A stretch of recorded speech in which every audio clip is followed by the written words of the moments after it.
وہ لوگ جو روزانہ کماتے تھے اور روزانہ بچوں کو کھلا کر ختم کر دیتے تھے، ہم نے اس وقت تقریباً 200 آدمیوں کو، ریڑھی والوں کو، ہم نے جمعیت علماء کے ورکرز سے میوات میں کہا کہ لسٹ بنائیں۔ انہوں نے جمعیت علماء کو 200 آدمیوں کی لسٹ دی۔ ہم نے ہر ایک آدمی کو، اگرچہ ریڑھی تو 10,000 میں بن جاتی تھی، لیکن جمعیت علماء نے 200 آدمیوں کو تقریباً 40 لاکھ روپیہ تقسیم کیا۔ پھر ہم نے کہا کہ ایسے لوگوں کی لسٹ بناؤ جن لوگوں کے مکانات کو توڑ دیا گیا۔ کیوں توڑا گیا ہم نہیں جانتے۔ لوگ کہتے ہیں کہ وہ گورنمنٹ کی زمین تھی، اس لیے ان کو بغیر نوٹس دیے ہوئے ان کے مکانات کو بلڈوزر چلا دیا گیا یا گرا دیا گیا۔ ہم نے یہ سوچا کہ ہم اس کی لسٹ بنائیں۔ ابراہیم صاحب، مولانا شوکت صاحب اور جو جمعیت علماء کے صدر ہیں مولانا ہارون صاحب اور ان دوسرے حضرات نے ایک لسٹ بنائی۔ ہم نے اس زمین کو خریدا جمعیت علماء نے۔ اس کے اندر ہم نے تقریباً 20 آدمیوں کے مکانات 100 گز کے اندر بنانے کے لیے نشان ڈلوائے۔ جمعیت علماء آفت اور مصیبت اور فسادات میں جو بھی کام کرتی ہے وہ ہندو اور مسلمان دونوں کے لیے کرتی ہے۔ ہم فساد کو خراب چیز سمجھتے ہیں۔ ہم نے ان دونوں کے لیے 100 گز کے، کتنے گز کے پلاٹ؟ 100 گز کے پلاٹ بنائے اور ہم وہ پلاٹ دے رہے ہیں۔ ہمارے برادران وطن اور بھائی بھی ہیں، 3 ہیں 4 ہیں، 3 ہیں۔ ہم ان کو چاہتے تھے کہ وہ یہاں آباد ہوں، لیکن چونکہ وہ نفرت کی لعنت سیاست جو ہندو مسلم کو پاس رہنے میں ڈراتی ہے، انہوں نے کہا کہ ہم اس وقت مسلمانوں کے ساتھ رہتے ہوئے ڈرتے ہیں۔ میں کہا ٹھیک ہے، ہم آپ کو پیسے دیں گے، ہم ان کو بھی 1 لاکھ روپیہ دیں گے تینوں کو، اور ہم ان سے کہیں گے کہ آپ کا جہاں جی چاہے آپ اس میں اپنے لیے 10 20 25 50 گز زمین لے لیں اور لے کر کے اپنی زندگی کو گزاریں۔ جو مسلمان ہیں ہم نے ان کے لیے جن سے زمین لی ہے انہوں نے 200 گز زمین دی ہے مکتب اور مسجد کے لیے۔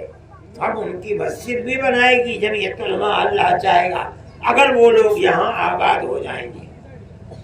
ہم ان لوگوں کو اس مکان کا جس 100 گز کے پلاٹ میں وہ رہے گا ہم وہ اس کے سپرد کریں گے، اور ہم اس کے علاوہ 1 لاکھ روپیہ اس کو مزید دیں گے۔ وہ شروعات کرے گا، وہ چیک ہمارے پاس موجود ہے۔ جب وہ کام کی شروعات کر دے گا ہم اس کا تحفہ اس کے ہاتھ میں رکھ دیں گے۔ یہ سب جمعیت علماء ہند کی طرف سے ہوگا، لیکن ہماری بنیاد کام کی یہی ہے کہ آپ آپس میں ہندو مسلم مل کر پیار و محبت کے ساتھ رہیں۔ نفرت کی سیاست نہ آپ کو چین و سکون دے گی، نہ آپ کے پڑوس میں رہنے والے ہندو کو چین و سکون دے گی۔ یہ ہماری آپ سے گزارش ہے، اور جمعیت علماء ہمیشہ یہی کرتی ہے۔ وہ لوگ جو مصیبتوں میں گرفتار ہیں، روزانہ مسلم اور کہیں کہیں کسی غیر مسلم جوان کو پکڑ کر اور دہشت گردی کے الزام میں ان کی زندگی برباد کر دیتی ہے فرقہ پرست طاقت۔ جمعیت علماء ہند ان کے کیس کو بھی لڑتی ہے، اس میں ہندو بھی ہیں، مسلمان بھی ہیں۔ ہم پڑھنے والے بچوں کو جو اعلیٰ تعلیم پڑھتے ہیں ہم ان کو وظیفہ دیتے ہیں، تقریباً ہر سال 2 کروڑ روپیہ دیتے ہیں ہم ان کو۔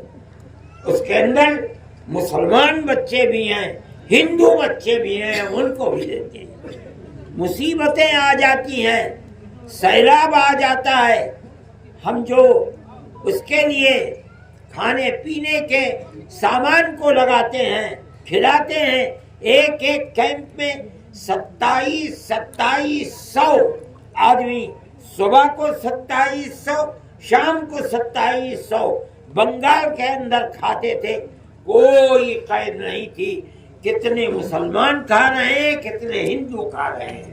ایک مصیبت ہے، مصیبت نام اور دھرم پوچھ کر نہیں آتی، آئی مصیبت، جو مصیبت کا شکار ہے ہم اس کی مدد کرتے ہیں۔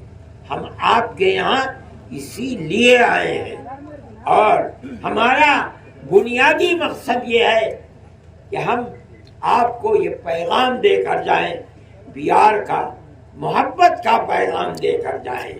مذہب کی بنیاد پر نفرت ہمارے آقا حضرت محمد صلی اللہ علیہ وسلم نے منع فرمایا ہے۔ آپ کو محبت ان سے بھی تھی جو مسلمان تھے، آپ کو محبت ان سے بھی تھی جو مسلمان نہیں تھے، یہودی تھے، مشرک تھے، بتوں کی پوجا کرتے تھے۔ آپ کو سب سے محبت ہے۔ جو حدیث کو پڑھتے پڑھاتے ہیں وہ جانتے ہیں کہ آپ کا تعلق اور محبت سب سے تھا۔ ہم اگر آپ کے ماننے والے ہیں، آپ کے جوتوں کو اپنے سر پر رکھنے والے ہیں، تو ہمیں بھی اپنی زندگی اسی طرح پیار و محبت کی گزارنی چاہیے، بنانی چاہیے جس طرح آپ کی اپنی زندگی تھی۔ ہمارے آقا حضرت محمد صلی اللہ علیہ وسلم کی زندگی تھی۔ میں یہ بات کہنے آیا ہوں، اور ان مسلمانوں کو جو مصیبت کا شکار ہوئے ہیں، جو ہماری لسٹ تھی، ہم ان لوگوں کو آواز لگا کر ان کو دے دیں گے، اور پیسہ یہاں آ چکا ہے، ہم وہ بھی چیک لے کر کے آئے ہیں، ہم وہ بھی دیں گے، مگر وہ یہاں کچھ اینٹیں ڈلوا دیں، کام کرنا شروع کر دیں۔ یہ ابراہیم صاحب اور جو یہاں کی ذمہ دار ہیں جمعیت علماء کے، وہ ان کو بلائیں گے اور وہ چیک ان کے ہاتھ کے اندر دے دیں گے۔ میں یہی کہنے آیا تھا۔ میں دعا کرتا ہوں کہ اللہ آپ کے اس شہر کے اندر، آپ کے اس قصبے کے اندر، آپ کے اس صوبے کے اندر، میواتیوں کے اندر، چاہے وہ ہندو ہوں چاہے مسلمان، اللہ سب کے دلوں کے اندر پیار و محبت کو پیدا فرمائے، امن و امان کو قائم فرمائے، اور دنیا کی زندگی کو سب کی آباد فرمائے، اور اللہ تعالی ہم سب کے اوپر رحم فرمائے۔ وآخر دعوانا ان الحمدللہ رب العالمین۔ والصلاة والسلام على سيدنا محمد وعلى آله وأصحابه أجمعين۔ محترم بزرگوں اور دوستوں، ہندوستان ایک ایسا ملک ہے جس کے اندر بہت زیادہ بے شمار اقلیتیں رہتی ہیں۔ کوئی ایک مذہب کی ماننے والی قوم ہندوستان میں نہیں رہتی۔ بہت سے ملک ایسے ہیں کہ جن کے اندر ایک مذہب کے ماننے والے لوگ ہی رہتے ہیں، اگر دوسرے مذہب کے لوگ پائے جاتے ہیں تو وہ کھانے پینے اور کمانے کے لیے آتے ہیں۔ لیکن ہندوستان ایسا ملک ہے جہاں بے شمار ہندو، بے شمار مسلمان، بے شمار سکھ، بے شمار عیسائی قبائل اور جین اور دوسرے لوگ پائے جاتے ہیں، سب ہندوستان ہی کے رہنے والے ہیں، ان کی زبانیں ایک ہی ہیں، ان کے پہناوے ایک ہی ہیں، ان کا رہن سہن ایک ہی ہے، اور آج سے نہیں ہزاروں سال سے گاؤں در گاؤں شہر در شہر رہتے چلے آئے ہیں۔ پیار و محبت، اچھا سلوک اور دکھ اور سکھ میں ایک دوسرے کے ساتھ برابر شریک رہتے چلے آئے ہیں۔ کتنے دنوں سے رہ رہے ہیں کسی کو پتہ نہیں۔ اگر مسلمانوں کے گاؤں میں آپ ہندو سے پوچھیں کہ وہ اور اس کے پوروج کب سے گاؤں میں رہتے ہیں وہ بتا نہیں سکے گا۔ اگر ہندوؤں کے گاؤں میں بسنے والے مسلمانوں سے پوچھیں کہ کتنے دن سے رہ رہے ہیں بتا نہیں پائے گا۔ سب ہمیشہ ایک دوسرے کے ساتھ بھائی چارے اور محبت کے ساتھ دکھ اور سکھ میں شریک بستے اور رہتے چلے آئے ہیں۔ یہ ہمارے اس ملک کی وشیشتا اور خصوصیت ہے۔ آپ اگر امریکہ میں جائیں، برطانیہ میں جائیں، یورپ کے دوسرے ملکوں میں جائیں، وہاں جو آپ کو عیسائی قوم کے علاوہ دوسرے لوگ ملیں گے، ان سے آپ پوچھیں گے تو کوئی قوم 10 سال سے ہے، کوئی 20 سال سے ہے، کوئی 50 سال سے ہے۔ ان کی صورتیں بھی الگ ہیں، ان کے پہناوے بھی الگ ہیں، ان کی زبان بھی الگ ہے۔ کیوں؟ اس لیے کہ وہ وہاں کے رہنے والے نہیں ہیں۔ یہ ہندوستان کی وشیشتا اور خصوصیت ہے، اور ہماری تاریخ ہزاروں سال سے یہی رہی ہے، جو پیار و محبت کی تاریخ ہے۔ لیکن برا ہوا کہ جیسے جیسے ملک کی آزادی کے بعد دن گزرتے جاتے ہیں، ملک کے اندر پیار و محبت کی جگہ نفرت، غربت کی جگہ دوری، دکھ اور سکھ میں شرکت کے بجائے ایک دوسرے سے الگ رہنا، یہ چیز چلتی چلی آ رہی ہے۔ جمعیت علماء ہند جو سن 1919 میں جس کی بنیاد پڑی تھی، یعنی آج سے 104 سال پہلے، اس کا ہمیشہ سے نظریہ یہ ہے کہ ہمارے اس ملک کے اندر پیار و محبت جو ہماری پرانی ہزاروں سال کی تاریخ ہے وہ زندہ رہنی چاہیے۔ اس لیے جمعیت علماء نے ہر زمانے میں یہی بات کہی ہے اور اسی نظریے کا پرچار کیا ہے کہ ہمارا ملک ایسا ملک ہے جس کے اندر سب چاہے کسی مذہب کے ماننے والے ہوں، وہ سب کے سب اسی دھرتی میں پیدا ہوئے ہیں اور اسی دھرتی کے رہنے والے ہیں اور ہزاروں سال سے یہی رہ رہے ہیں۔ اس دنیا کے اس ہندوستان کے اندر یہ فرقہ پرستی مسلمانوں نے بھی پیدا کی۔ آپ میں جو بوڑھے لوگ ہیں وہ جانتے ہوں گے کہ سن 47 سے پہلے مسلم لیگ نے یہ کہا کہ ہم ہندو کے ساتھ نہیں رہیں گے۔ مذہب کے نام پر انہوں نے مسلمان کو پاگل اور دیوانہ بنا دیا۔ وہ چلے گئے جمعیت علماء نے اس وقت بھی مخالفت کی. ہمارے بزرگوں کے گلے میں انہوں نے جوتوں کے ہار ڈال دیے. ہمیں وہ لوگ غدار کہتے تھے اپنی قوم کا. ہم جب جیل میں جاتے تھے ہمارے بزرگ تو یہ کہتے تھے کہ یہ قوم کے غدار جا رہے ہیں.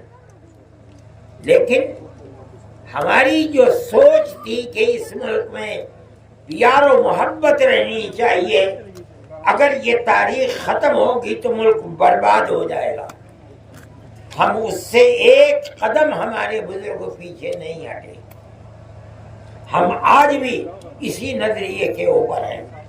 جب ہم نے اپنی قوم کی نفرت کی سیاست کو قبول نہیں کیا تو ہم آج کسی دوسرے مذہب کے لوگوں کی نفرت کی سیاست کو بھی قبول نہیں کرتے. ہم اسے کنڈم کرتے ہیں. جو فسادات ہو رہے ہیں وہ اسی سیاست کی بنیاد پر ہو رہے ہیں. ہم مسلمانوں کو ہر جگہ یہ مشورہ دیتے ہیں، سجھاؤ دیتے ہیں کہ اگر اپنے ملک کو جنت نشان بنانا ہے تو اپنے باپ دادا پردادا سکڑ دادا لکڑ دادا کی سیاست کو اپناؤ. اس ملک کے اندر چپے چپے میں پیار و محبت، ہندو اور مسلمانوں کو ایک دوسرے کے ساتھ پیار و محبت کے ساتھ رہنا اپنی زندگی کا نشانہ بنا لو. تب تم اس نفرت کی سیاست کا مقابلہ کر سکو گے. اگر تم نے اس کو چھوڑ دیا اور تم نفرت کی سیاست کرنے والوں کی ہاں میں ہاں ملانے لگے تو یاد رکھو اپنے ملک کے ساتھ وفاداری نہیں کرو گے. آپ کے یہاں فساد ہوا، میں یہ سمجھتا ہوں کہ اگر کسی ہندو نے مسلمان کو نقصان پہنچایا وہ بھی خراب ہے، کسی مسلمان نے ہندو کو نقصان پہنچایا وہ بھی خراب ہے. ہم اس کی بھی نندا کرتے ہیں. اس لیے میں آپ سے کہتا ہوں، اور میں عمر میں پہلی دفعہ آپ کے یہاں آیا ہوں، کہ آپ پیار و محبت کا سبق دیں. آپس میں مل جل کر رہیں، اپنی خوشی میں ان کو بلائیں، ان کی غمی میں جائیں اور معاملہ ایسا کریں جیسے ایک بھائی دوسرے بھائی کے ساتھ کیا کرتا ہے. جمعیت علماء کی یہی پالیسی ہے. ہم اسی چیز کو لے کر آپ کے پاس آئے ہیں، ملک کے چپے چپے میں جاتے ہیں، اپنی اسی بات کو پیش کرتے ہیں. چاہے دنیا کا بڑے سے بڑا آدمی آئے، اگر وہ نفرت کی سیاست کرتا ہے ہم اس سیاست کو لعنت کی سیاست سمجھتے ہیں. ساری دنیا کے آدمی ایک ہی ماں باپ کی اولاد ہیں، ایک دوسرے کے بھائی ہیں. چاہے وہ اونچے طبقے کا برہمن ہو، چاہے دلت ہو، مسلمان چاہے سید ہو، چاہے کوئی اور ہو، سب ایک ہی ماں باپ کی اولاد ہیں. دو ماں باپ کی اولاد نہیں ہے. پھر ان میں تفریق کیسی ہے؟ ہمارا مذہب ہمیں سکھاتا ہے کہ غربت اور فقر کی بنیاد کے اوپر، برادری کی بنیاد کے اوپر کوئی اونچا اور کوئی نیچا نہیں ہے. اونچا وہ ہے جس کا اپنے اللہ کے ساتھ تعلق بہتر ہے، وہ اونچا ہوگا، چاہے وہ کسی سماج کا آدمی ہو، چاہے کسی برادری کا آدمی ہو. جو بات میں کہہ رہا ہوں محبت کی، پیار کی، آپ یہ نہ سمجھے کہ میں کہہ رہا ہوں. میں آپ کو آپ کے مذہب کی بات بتا رہا ہوں، قرآن کی بات بتا رہا ہوں، اللہ کے نبی حضرت محمد صلی اللہ علیہ وسلم کی حدیث کی بات بتا رہا ہوں. آپ جہاں رہیں اسی نظریے کے ساتھ رہیں. اگر آپ یہ کریں گے تو آپ اپنی اس آبادی کے اندر امن و سکون کو قائم رکھے گی۔ میرے بھائی، جن لوگوں کا نقصان ہوا